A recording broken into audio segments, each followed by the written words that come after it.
말씀을 중심으로 영생의 열매를 맺어라 라는 제목으로, 무슨 열매를 맺으라고요? 영생의 열매를 맺어라. 시작. 한 번 더 시작. 3, 세 번째 시작. 영생의 열매를 맺어라.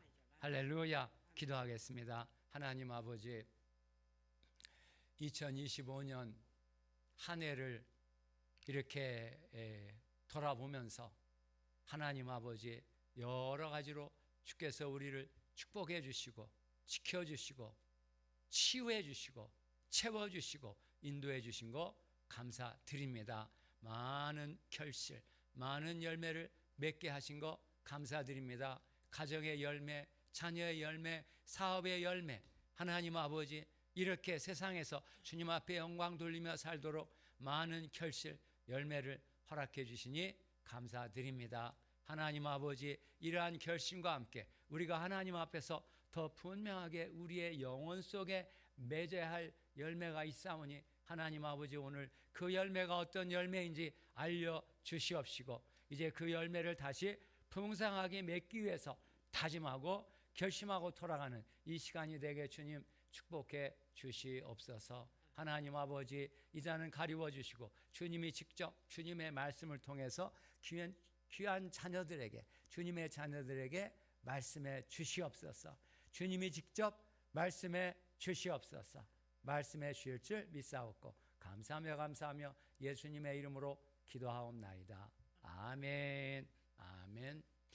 지금 말씀과 같이 너희가 나를 택한 것이 아니라, 우리가 예수를 믿고 지금 여기까지 왔습니다. 근데 우리가 예수를 믿었는데 우리로 하여금 이렇게 믿게 만들어주시는 주님의 은혜의 역사, 주님의 선택과 또 주님의 은혜를 베풀어 주시고, 그래서 우리로 하여금 예수 그리스도를 믿음으로 죄사함 받고 의로움 받고 하나님의 자녀가 되게 하시고, 하나님의 자녀이면 하나님의 상속자, 하나님의 그리스도와 함께한 상속자가 되어서 그리스도 예수를 통해 부어주시는 하나님의 상속, 하나님의 선물, 하나님의 축복을 풍성하게 받고 누리고 나눠주는 하나님의 상속자로 살게 하시는 그런 은혜가 먼저 있었기 때문에 우리가 예수를 믿게 되었고 여기까지 오게 되었습니다. 그래서 주님이 말씀하시는 거예요. 너희가 나를 택한 것이 아니라 내가 너희를 택하여 세웠느니라.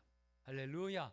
할렐루야. 우리로 하여금 예수를 믿고 하나님의 자녀가 되게 만들어주시는 하나님의 은혜, 우리로 하여금 나도 정말 예수를 믿어야 되겠다고 하는 마음을 갖게 하신 것, 이것을 신학적인 용어로 선행적 은혜라고 부릅니다. 우리가 원래 전혀 예수님을 알지 못하고 관심도 없었고 그렇게 모르는 가운데 지내왔었는데 어느 날 갑자기 나를 하여금 내가 정말 예수를 믿고 하나님의 자녀가 되어야 되겠다는 이런 마음을 갖게 하신 것 자체가 주님의 은혜라는 것입니다. 예를 들면 누가복음 19장 삭개오라는 사람이 있었잖아요. 삭개오 세리장이었고 부자였고 자기 동족 유대인들을 막 이렇게 세금 뜯어 착복하고 동족에게 상처 주고 피해 주고 아픔을 주었던 이런 사람인데, 이제 예수님에 대한 소문을 듣고 나도 이제 예수님에 대해 좀 관심을 가져야 되겠다. 예수란 사람이 어떤 분인가, 내가 인생을 이렇게 살아서는 안 되는데 동족에게 상처 주고 아픔 주고 피해를 주고 이렇게 내 삶을 끝내서는 안 되는데 내가 어떻게 해야 될 것인가, 나도 한번 예수란 분을 좀 만나야 되겠다, 이런 마음을 갖게 된 거예요. 그래서 예수를 여리고로 지나간다는 소식을 듣고 그 예수님을 보기 위해서 앞으로 나갔는데 많은 사람도 있고 키가 작아서 볼 수가 없어서 이제 앞으로 달려가서 뽕나무에 올라가서 예수님이 어떤 분인가 이렇게 지켜볼 그런 마음을 가지고 뽕나무에 올라갔는데, 예수님이 그 앞을 지나가다가 삭개오를 보시고 올려다보시고, 삭개오야 속히 내려와라, 오늘 내가 내 집에 유하여야 하겠다 해서 이제 예수님이 삭개오 집에 거하시고 삭개오와 이렇게 교제하는 이런 그 사건이 나오지 않습니까? 거기도 보면 삭개오가 어느 날 갑자기 나도 내 인생을 이렇게 살아서는 안 되겠구나, 내가 예수란 분이 어떤 분이 좀 만나야 되겠다 하는 이런 마음을 먹고 예수를 만나려고 그렇게 노력을 한 거예요. 이와 같은 것을 가리켜 선행적 은혜. 우리로 하여금 예수에 대한 관심을 갖고 알려고 하는 마음을 갖고 예수 앞에 나오게 만들어 주시는 하나님의 역사, 하나님의 은혜가 먼저 있어야 우리가 예수를 믿고 하나님의 자녀가 될 수 있는 것이기 때문입니다. 그래서 주님 이렇게 너희가 나를 택한 것이 아니요 내가 너희를 택하여 세웠다. 할렐루야. 할렐루야. 우리의 정체성에 대한 분명한 인식이 있기를 주의 이름으로 축복합니다. 할렐루야.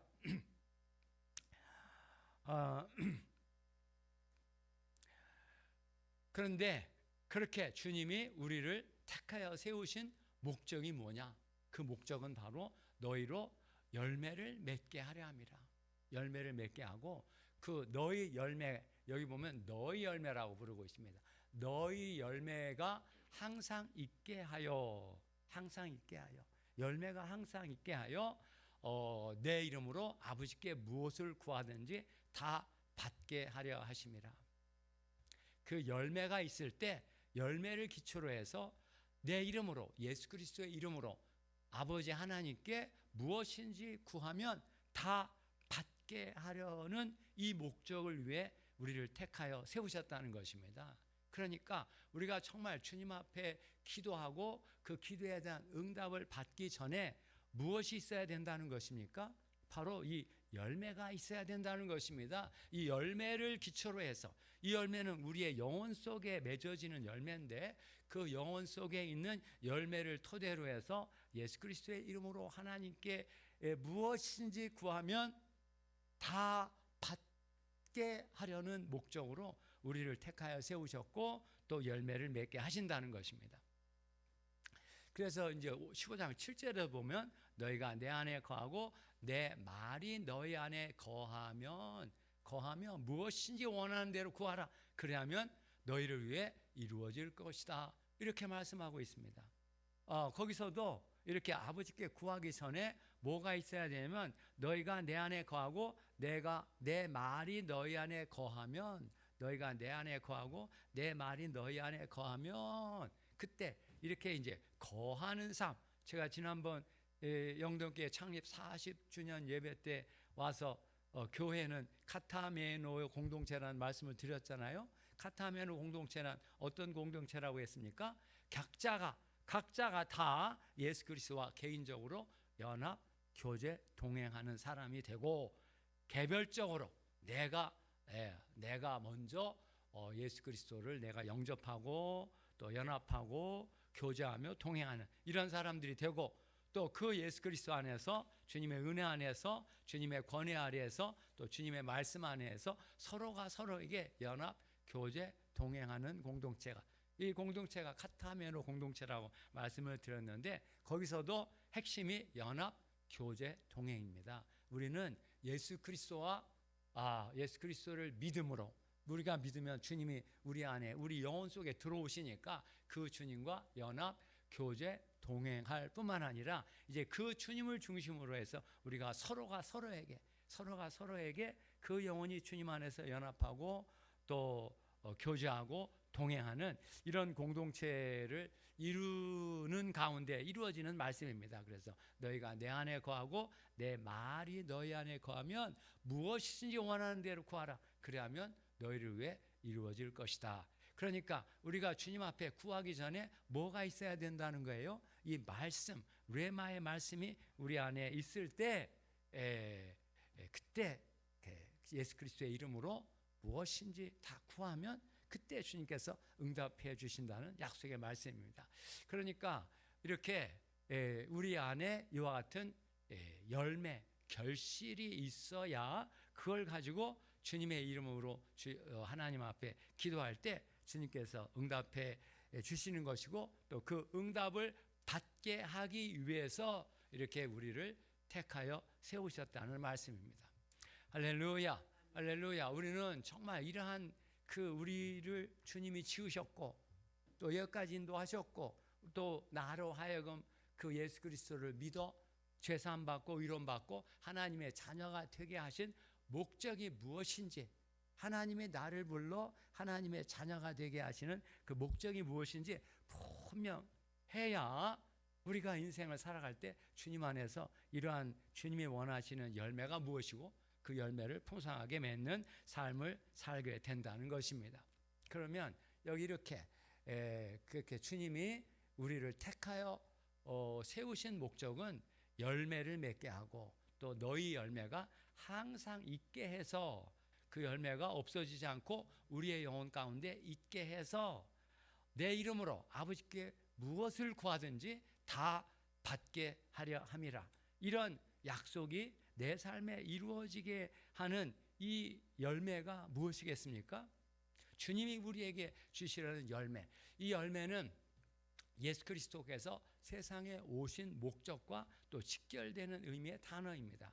예수 그리스도께서 세상에 오신 목적, 혹은 하나님이 그의 독생자, 하나님의 유일한 아들을 세상에 보내신 목적이 뭐라고 했습니까? 하나님께서 독생자를 세상에 보내신 목적이 뭐였습니까? 멸망하지 않고 영생을 얻게 하시려고. 우리가 잘 알고 있는 요한복음 3장 16절, 하나님이 세상을 이처럼 사랑하사 독생자를 주셨으니 이는 그를 믿는 자마다 멸망하지 않고 영생을 얻게 하려 함이라. 영원한 생명, 이걸 줄여서 영생이라고 이렇게 줄임말을 썼으니까 이 영생은 영원한 생명입니다. 영원한 생명을 얻게 하려는 것이다. 또 요한복음 10장 10절에 보시면 예수께서 자기가 세상에 오신 목적을 그렇게 직접 말씀하십니다. 도둑이 오는 것은 도둑질하고 죽이고 멸망시키려는 것뿐이지만 내가 온 것은 주님이 오신 것은 양으로 생명을 얻게 하고 그 생명을 풍성히 누리게 하려는 것이다. 주님이 오신 그 목적이 뭐라는 거예요? 생명을 얻게 하려는 목적으로 주님이 오셨다는 것입니다. 생명을 얻을 뿐만 아니라 그 얻은 것을 풍성히 누리게 하려는 것이다. 영어로 enjoy it abundantly.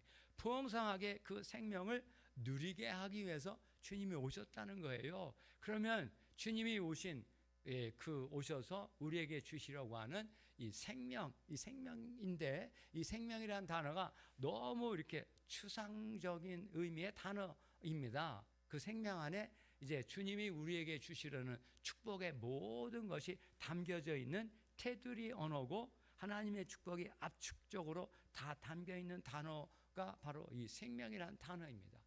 주님이 그의 목숨을 희생해서 십자가에서 자기 생명을 희생해서 이것이 구속과 속량이라고 했죠. 우리의 죄값을 치르시고 우리의 형벌도 다 받으시고 우리의 저주도 주님이 다 가져가시고 우리의 채무도 다 갚아주시는 것, 이걸 가리켜 구속과 속량이라고 했는데, 그렇게 구속과 속량이 되신 목적이 바로 이 생명을 얻게 하려는 것이라는 것입니다. 그러면 이 생명이란 말이 무엇인가, 또 생명을 얻는다는 것이 무엇인가, 이게 바로 오늘 말씀하신 그 열매와 직결되는 단어인 것입니다. 이 생명. 그런데 이 생명, 우리가 생명을 이렇게 신체적인 면에도 생명이 있기 때문에 살아서 지금 이렇게 걸어 다닐 수도 있고 또 내 영혼 속에서 무엇인가 생각하고 감정도 있고 하는 이런 존재로 살아있는 게 아닙니까? 우리 안에 생명이 있습니다. 그런데 이 생명은 근본적으로 우리의 이런 신체적 생명과는 다른 영원한 생명이고, 영원하신 하나님과 연합, 교제, 동행하게 만들어주시는 생명입니다. 그래서 이 요한은 이 생명이라는 단어가 너무나 추상적이고 압축된 단어이기 때문에 그것을 조금 설명하기 위해서 영원한이라는 형용사를 붙였습니다. 영원한 생명, 이걸 줄이면 영생이죠. 영원한 생명. 그래서 영원한 생명이라는 단어를 썼는데, 이때 형용사 영원한이라는 이 형용사의 의미는 우리가 보통 영원한 생명을 얻는다라고 말하면 어떻게 뭘 생각합니까? 죽어서 영원히 산다. 죽어서 영원히 산다. 이런 걸 생각합니다. 물론 그것도 있습니다. 그래서 주님이 그 나사로 부활 사건 때 마르다에게 말하지 않습니까? 나를 믿는 자는 죽어도 살겠고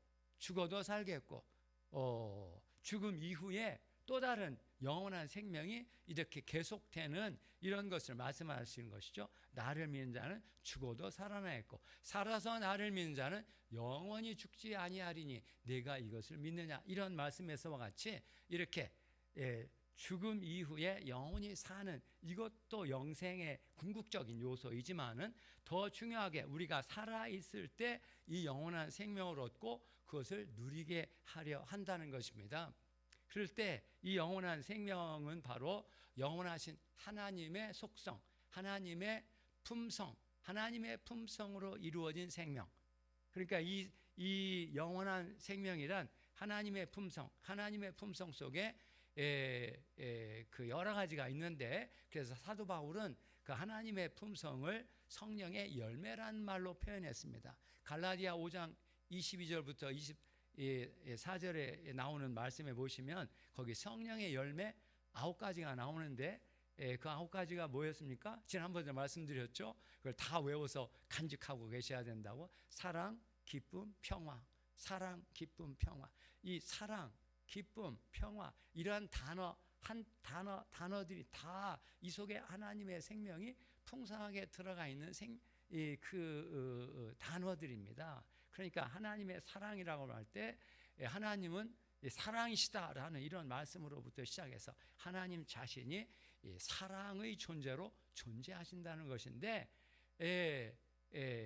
우리가 이 사랑이라는 단어를 막연히 이렇게 그 인식을 하고 있지만, 그 하나님의 존재와 연결되어 있는 사랑이라는 이 사랑 속에는 너무나 많은 것들이 이렇게 담겨져 있는 압축 단어입니다. 그 사랑이라는 단어 배후에 그 사랑의 본체, 생명이기도 하고 또 능력이기도 하고 또 성령으로 역사하시는 그러니까 이 하나님에 관한 이런 모든 것들은 우리가 지식으로는 표현하지만, 그러나 그 본체는 지식 너머에 있습니다. 그래서 에베소 3장 그 마지막 부분에 보면 사도 바울이 우리가 지식에 넘치는 그리스도의 사랑을 알아 하나님의 모든 풍성한 것으로 풍성하게 되기를 원한다. 그때 지식에 넘친다고 했는데, 지식에 넘친다는 말은 지식으로는 물론 하나님에 대해서, 하나님의 사랑은 이러한 것이다 저런 것이다, 사랑은 오래 참고 사랑은 온유하고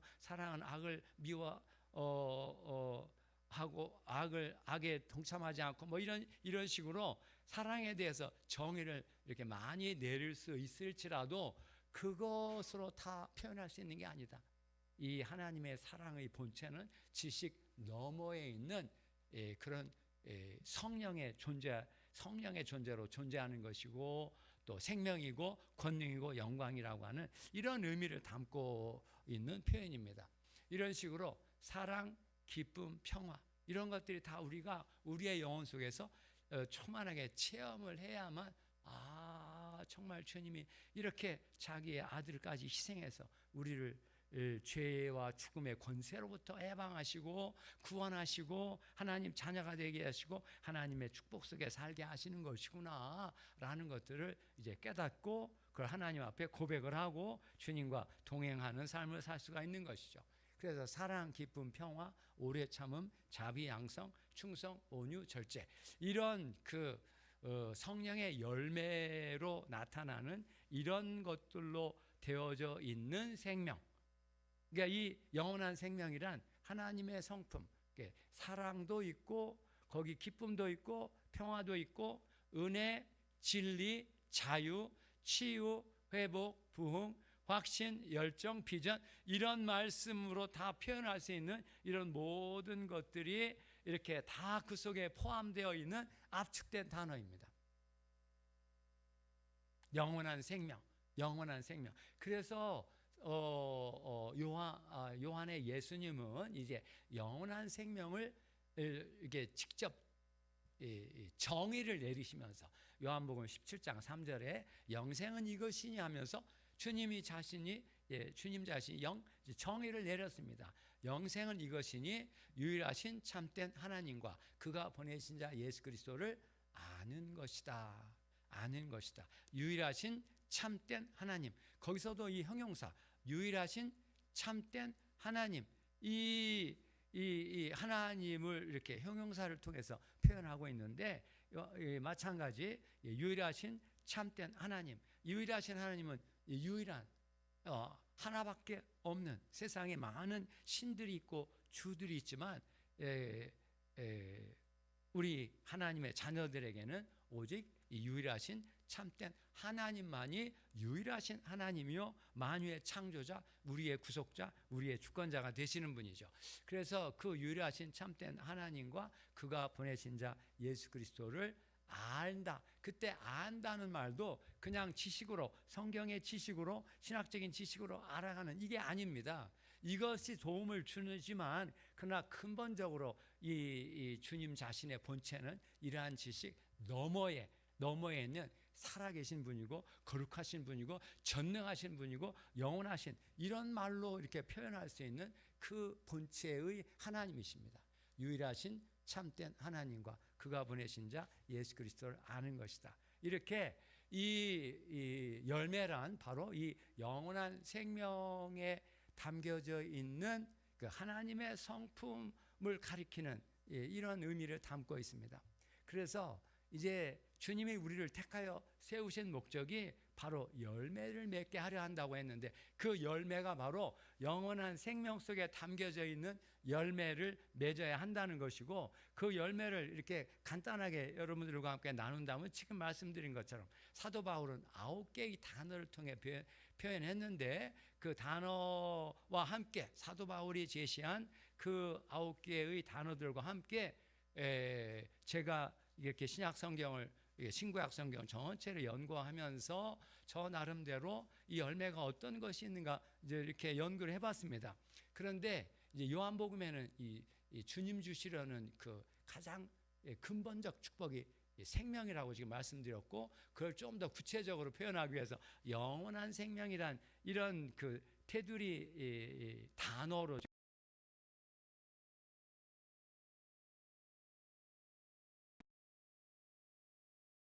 1절, 2절에 보시면 새 하늘과 새 땅, 또 새 예루살렘의 환상이 이렇게 마지막 부분이 나오는데, 그 새 예루살렘에 있는 하나님의 보좌, 어린 양의 보좌로부터 수정같이 맑은 생명수의 강, 생명의 물의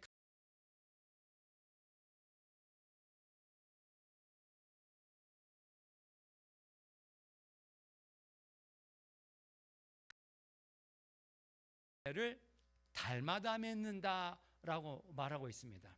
이 요한계시록은 요한복음과 같은 이 신학적으로 같이 연결되어 있는 복음서이기 때문에 거기서도 생명을 나무로 비유하면서 생명나무가 12가지 열매를 달마다 맺는다고 말씀하고 있습니다. 그래서 이 12가지 열매를 달마다 맺으니까 매달에 하나씩 한번 이렇게 한 열매를 맺는 이런 것이 되죠. 그러니까 날마다 늘 여기 주님 말씀 속에 너희 열매가 항상 있게 해서, 항상 거하게 해서 그 열매를 토대로 해서 내 이름으로 아버지께 구하는 것은 무엇인지 다 받게 하려는 것이다 하는 말씀과 연결되어 있는 것입니다. 그래서 이 생명나무 열매 12가지 열매를 저 나름대로 연구해 봤는데, 여기 그 12가지는 다음과 같습니다. 사랑, 기쁨, 평화, 사도 바울이 제시한 9가지 열매 중에 3가지를 따왔습니다. 사랑, 기쁨, 평화, 이러한 열매가 있고, 두 번째 치유, 회복, 부흥, 우리의 영혼을 치유하시고 신체도 치유하시고 우리의 여러 가지 실패한 모든 것들을 치유하시는 그 치유와 회복과 부흥의 역사, 치유, 회복, 부흥의 역사가 주님이 우리를 통해 이루시는 그러한 열매의 요소들입니다. 주님이, 그러니까 우리는 주님이 주시는 이런 치유와 회복과 부흥의 역사를 날마다 체험하면서 열매를 맺어야 하는 것이죠. 세 번째, 확신, 열정, 비전. 그리스도 예수 안에 있으면 확신, 열정, 비전, 이러한 것으로 표현되는 열매가 또 맺혀지게 됩니다. 그러니까 복음의 확신과 전도의 열정과 또 선교의 비전, 확신, 열정, 비전. 우리 청년들, 특히 젊은 이들이 이제 인생을 살아갈 때 무엇보다도 이와 같은 확신, 열정, 비전을 그 영혼 가운데 품고 있으면 정말 자신감을 갖고 담대하게 당당하게 자신 있게 그 삶을 개척해 나갈 수가 있는 것이죠. 왜? 확신이 있으니까, 열정이 있으니까, 또 비전을 보니까, 비전을 바라보고 꿈을 꾸고 믿음으로 도전하는 그런 그 기상과 기백과 열정을 가지고 도전해 나가게 만들어 주시는 것이 바로 확신, 열정, 비전입니다. 그래서 성경에서 이러한 열매들이 여러분들의 영혼 속에 맺혀진다면 얼마나 이 귀한 열매요, 여러분들의 삶을 풍성하게 이렇게 누리게 만드는 이런 열매들이 될 것입니다. 마지막 네 번째, 헌신, 희생, 충성. 헌신, 희생, 충성. 우리가 예수를 따라가려면 이와 같은 이 품성, 이 하나님의 품성이 있어야 됩니다. 왜냐하면 예수를 따라간다는 게 그렇게 쉬운 길이 아닙니다. 주님 말씀하신 것처럼 나를 따라오려거든 진정으로 내 제자가 되려고 한다면 어떻게 하라고 했습니까? 자기를 부인하고 자기 십자가를 지고 나를 따를 것이니라. 할렐루야. 우리가 어떻게 자기를 부인하고 자기 십자가를 지고 예수를 따라갈 수가 있겠습니까? 그것도 하나님의 은혜가 와야 되는 것이죠. 그 은혜 중에 하나님의 품성 중에 헌신, 희생, 충성. 예수와 복음을 위해 내 삶을 헌신하고 희생하고 충성하려는 그런 열매가 맺어질 때 비로소 예수께서 원하시는 그 길을 따라 예수의 손을 잡고 따라갈 수가 있는 것이죠. 이렇게 12가지 열매, 사랑, 기쁨, 평화, 치유, 회복, 부흥, 확신, 열정, 비전, 또 헌신, 희생, 충성, 이렇게 12가지로 저는 나름대로 이렇게 정의를 내리면서 이와 같은 열매를 우리가 맺어 나가야 되는데, 이것은 이제 여러분들의 삶이 끝나는 그날까지 계속해서 이루어져야 되는 하나님의 역사요, 하나님의 은혜입니다. 그래서 여기 말씀하신 것처럼 너희 열매가 항상 있게 하기 위함이다. 항상 있게 하기 위해서, 이러한 열매를 맺고 항상 있게 하기 위해서, 그럼 우리는 어떻게 해야 되겠습니까? 이 15장 1절부터 10절까지에 보시면 거기에 핵심 단어가 거하다라는 동사가 나옵니다. 거하다라는 동사가 10번이나 나오는 게 10번. 10번. 예. 한 번, 두 번 나오는 것도 성경에 나오는 그 언어인데, 이 거하다는 동사가 10번이나 나오는 거예요. 이 문단 속에. 그러니까 이 문단의 교훈의 핵심은 거하다라는 이 동사 속에 있습니다. 내 안에 거하라, 나도 너희 안에 거하리라. 포도나무에 이 비유를 하시면서 나는 포도나무요, 너희는 가지다, 이렇게 말씀하고 있습니다. 여러분, 포도송이를 이게 잘 관찰해 보시면 사과, 배, 감, 이것은 하나의 열매로 돼 있지 않습니까? 그런데 포도송이를 잘 보시면 포도알 하나하나, 작은 하나하나가 다 붙어 있습니다. 조그만 가지로부터 시작해서 그 가지가 이어져서 큰 가지가 되고, 가지가 본 포도나무에 붙어 있게 되는, 그래서 포도 한 송이를 이렇게 따면 그 안에 여러 가지들이 있어서 결국 포도알 각각을 연결해 주고 있는 이런 그 과일이 포도송이입니다. 그리스도인이란 바로 이와 같이 포도송이의 존재로 비유하고 있다는 것입니다. 각자 포도송이, 포도알 각자가 나무에 붙어 있는 것과 같이 여러분 각자가 예수 그리스도와 연합, 교제, 동행하는 삶에 들어가야 한다는 것입니다. 할렐루야, 할렐루야. 그렇게 될지어다. 또 그렇게 되고서 여기까지 오셨습니다. 그러나 그 관계가 더 분명하게 주님이 더 여러분들의 존재 안에 들어와서 영혼 속에서 여러분들을 주관하시고 다스리시고 치유하시고 채워주시고 인도하시는 그런 역사가 다 연합, 교제, 동행을 통해서 이루어지는 것이기 때문에 주님 말씀하시는 것처럼 너희가 내 안에 거하고 이렇게 포도가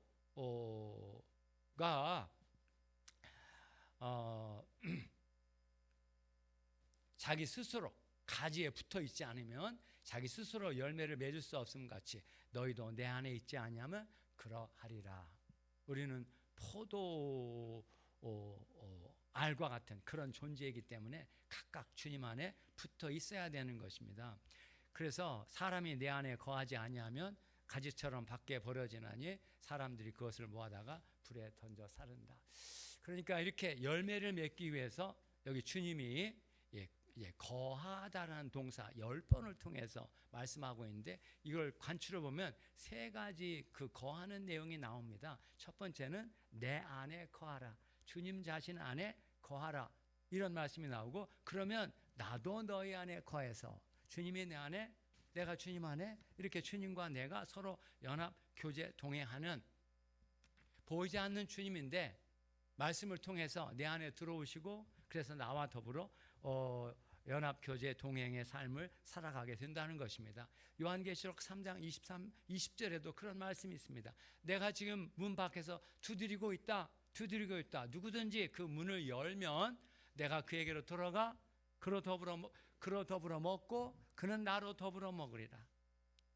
주님이 우리가 문을 열면 우리 안에 들어오셔서 주님은 나로 먹고 나는 주님으로 먹고, 그때 그 먹는다는 그 동사는 그냥 어떤 그 햄버거 간단히 먹는 이런 정도가 아니고 정찬, 디너, 이렇게 제대로 다 이렇게 차려놓고 잔치를 베푸는 것과 같은 그런 의미의 먹는 것입니다. 주님과 더불어 이렇게 주님 안에 거하는 삶이 있어야 한다는 것입니다. 두 번째 7절에 보시면 너희가 내 안에 거하고 내 말이 너희 안에 거하면, 내 말이 너희 안에 거하면 했습니다. 너희가 내 안에 거하고 내 말, 이때 이 말이라는 단어가 르에마, 헬라어 르에마라는 말인데, 이 르에마는 이 로고스의 말씀은 이 기록된 말씀입니다. 성경에 기록되어 있는 말씀은 하나님의 감동으로 기록된 것인데, 거기에 원래 그 말씀에 담겨져 있는 성령의 감동이 임해서 그 말씀이 내 영혼을 뚫고 충격으로, 도전으로, 비전으로 다가오게 만드는 말씀이 바로 르에마의 말씀입니다. 기록된 말씀인데 한글로 번역되어 있는 말씀인데, 그 한글 말씀이 내 눈을 통해서 내 영혼 속으로 깊이 들어오는 거예요. 깊은 감동으로, 도전으로, 또 뜨거움으로, 깨달음으로. 그래서 엠마오의 두 제자가 이렇게 고백을 했습니다. 예수를 만나고 나서 길에서 우리에게 말씀하시고 성경을 풀어주실 때 속에서 우리 마음이 뜨겁지 않더냐. 주님의 말씀을 풀어주니까 우리 속에서 우리 마음이 뜨거워지더라는 거예요. 또 그 뜨거워진다는 말, 불타는, 말씀의 불이 타오르는, 이 말씀 속에 성령의 불이 담겨져 있는데 그 불이 타오르는 그런 의미의 말씀입니다. 너희가 내 안에 거하고 내 말이 너희 안에 거하면 무엇인지 원하는 대로 구하라. 그리하면 이루어질 것이다. 그러니까 우리가 하나님 앞에 기도하기 전에 먼저 무엇이 있어야 된다는 것입니까? 이 르에마의 말씀이 있어야 된다는 것입니다. 그러면 내 마음이 뜨거워지고 확신이 다가오고 능력이 주어지고, 그렇구나, 주님이 이러한 것을 원하시는 것이구나 라는 깨달음을 얻고 그것에 기초해서 기도하니까 주님이 그 기도에 응답해 주시겠다는 약속의 말씀입니다. 할렐루야. 여러분들의 삶 속에 이렇게 이 르에마의 말씀이 충만하기를 주님의 이름으로 축복합니다. 그런데 이 르에마의 말씀은 어디서 온다고 했습니까? 이 로고스의 말씀, 기록된 성경 말씀을 계속해서 읽어야 됩니다. 읽고 또 읽고, 기도하고 또 기도하고, 또 어떤 때는 이 말씀을 꼭꼭 씹어 먹는 작업을 해야 됩니다. 말씀을 씹어 먹는다는 말은 말씀을 깊이 생각하는 것입니다. 이 말씀의 의미가 무엇인지, 이 속에 어떤 복음, 어떤 생명이 들어있는 것인지, 이것이 나와 내 가족에게 무슨 의미가 있는 것인지, 이것이 어떤 경고로 내게 경고하는 말씀인지, 이런 것들을 생각하면서 말씀을 음미하는 것입니다. 되새김질하는 것입니다. 그러면 이 말씀이 내 가슴을 지나 배에까지 차게 되고, 그 배에 채워진 말씀 속에 주님이 불을 붙여주셔서 말씀의 불이 내 영혼 깊은 곳에서부터 이렇게 불타게 되는 이런 레마의 말씀이 되는 것입니다. 할렐루야, 할렐루야. 요한복음 6장 56절에 내 살을 먹고 내 피를 마시는 자는 내 안에 거하고 나도 너희 안에 거하리라. 내 살을 먹고 내 피를 마시는 자, 이게 무슨 말인가? 이것도 이제 생각해 봐야 되는 것이죠. 또 5장 27절 나를 먹는 자는 나로 말미암아 살리라. 주님이 나를 먹는다. 이때 먹는다는 동사가 지난번에 말씀드렸죠. 씹어 먹는 것입니다. 주님을 먹되 씹어 먹는, 나를 먹는 자는 나로 말미암아 살리라. 이 떡을 먹는 자는 영원히 살리라. 이때 동사도 또 씹어 먹는, 그냥 먹는 게 아니고 꼭꼭 씹어 먹는, 여러분 하나님의 말씀을 꼭꼭 씹어 먹기를 주의 이름으로 축복합니다. 그러면 그 말씀이 이제 배까지 차게 되고 배에서부터 생명수의 강이 흘러나오게 될 것입니다. 할렐루야, 할렐루야. 세 번째, 주님의 사랑 안에 거하라고 말씀하고 있습니다. 10절 내가 아버지의 계명을 지켜 그의 사랑 안에 거하는 것 같이 너희도 내 계명을 지키면 내 사랑 안에 거하리라. 거하리라. 9절 아버지께서 나를 사랑하는 것 같이 나도 너희를 사랑하였으니 나의 사랑 안에 거하라. 거하라. 이렇게 주님이 주시는 사랑 안에, 그때 이 사랑 안에 거한다는 것이 무엇이었습니까? 내가 아버지의 계명을 지켜 그의 사랑 안에 거하는 것 같이, 계명, 주님의 계명의 말씀, 명령의 말씀을 지켜서 그 사랑 안에 거한다고 했습니다. 특별히 내가 너희를 사랑한 것 같이 너희는 서로 사랑하라는, 서로 사랑하는 명령을 주셨으니까 그 명령의 말씀을 따라서 그 말씀을 지키게 될 때 사랑 안에 거하게 되는 것이다. 그러니까 여기서도 그 사랑 안에 거하기 위해서는 말씀을 먼저 알아야 되고 또 그 명령의 말씀에 순종하게 될 때 그때 주님의 사랑이 우리 안에 들어와서 거하게 된다고 하는 이런 말씀입니다. 그러니까 지금 이제 여러분들의 영혼 속에 이제 하나님의 생명의 열매, 영원한 생명의 열매를 맺어 나갈 때 그 열매를 맺기 위해서 세 가지, 내 안에 거하라, 또 내 말씀 안에 거하라, 또 내 사랑 안에 거하라, 이렇게 말씀하신 것처럼 여러분 주님 안에 거하시기를 주의 이름으로 축복합니다. 무엇보다도 주님의 레마의 말씀, 내 영혼을 강타하며 뜨거움으로, 깨달음으로, 확신으로 다가오는 주님의 말씀이 여러분들의 영혼 속에 늘 충만해서 그 말씀에 의지하여 아버지께 구하는 것마다 다 받게 되기를 주의 이름으로 축복합니다. 그러면 주님께서 여러분들에게 영생의 열매를 풍성하게 맺어서 주님이 약속하신 것처럼 양으로 생명을 얻고 그 생명을 풍성히 누리게 하려는 것이다. 주님이 주시는 생명을 풍성하게 누리는 삶이 된다는 것입니다. 내가 그것을 받아 누릴 뿐만 아니라 누리게 되니까 나누어 주는, 주님의 생명과 그 생명의 열매를 나누어 주는 그런 축복을 나누는 자, 선물을 나누는 자, 생명을 나누는 자로서 이렇게 하나님 앞에 쓰임받는 하나님의 자녀되어 또 하나님의 일꾼이 되게 주님이 만들어 주실 것입니다. 할렐루야, 할렐루야. 오늘 이 말씀이 여러분들에게 이제 한 해를 마감하면서 이 결실을 생각하고 이제 2026년도에는 한 해 동안 정말 이러한 영원한 생명의 열매가 풍성하게 맺혀져서 우리 영동교회가 이제 다시 부흥하는 교회, 또 성장하는 교회, 쓰임받는 교회, 또 주님이 늘 함께 계셔서 주님이 이제 풍성하게 쓰시는 이런 교회가 되시기를 주의 이름으로 축복합니다.